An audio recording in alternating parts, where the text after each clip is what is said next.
بس سیدھی بات ہے، جو توہین رسالت کرے جب وہ اپنے نبی کا نہیں تو ہمارا اور آپ کا کیا ہو سکتا؟ اس لیے ہم لوگ اس پر اتفاق کرتے ہیں الحمدللہ۔ جو بات حضرت نے فرمائی ہے یہ ہمارے امام اس معاملے میں، ہم ان کی پیروی کریں گے انشاءاللہ تبارک و تعالی۔ تو میں نے مسئلے کی وضاحت کر دی۔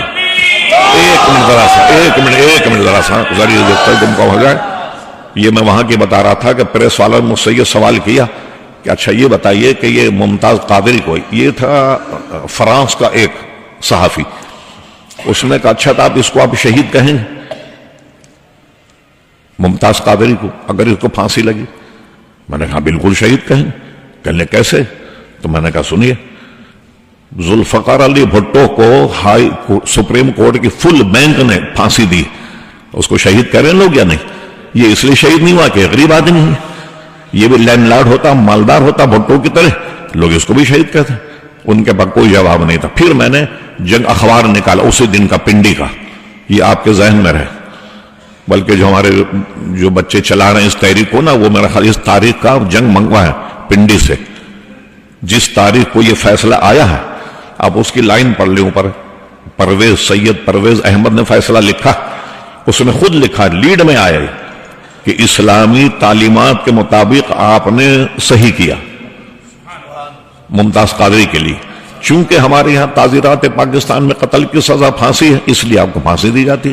لیکن یہ تصدیق کی اس نے کہ اسلامی تعلیمات کے مطابق اس نے صحیح کیا۔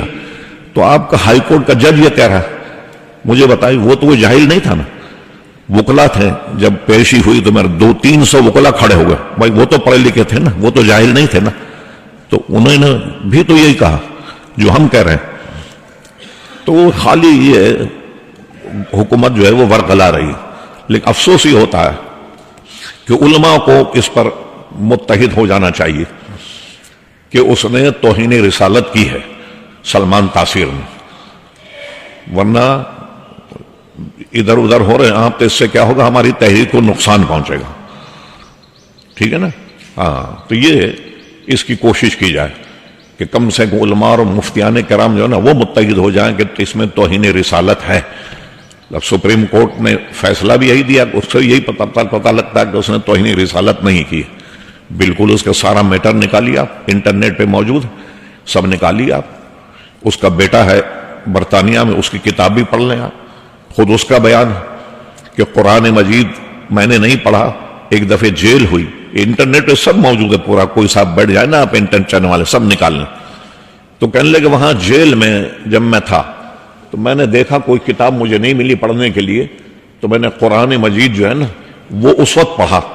تو پورے قرآن میں میرے مطلب کی کوئی بات مجھے نہیں ملی۔ اس قسم میں سارے معاملات میں اس کا بیٹا کہتا ہے خنزیر کا گوشت کھاتا ہے، وہ بغیر شراب کے رہ نہیں سکتا، کس کی حمایت کر رہے ہیں آپ بھائی؟ تو یہ ایسی چیزیں ہیں کہ اس پہ متحد ہو کر کے وہ کرنا۔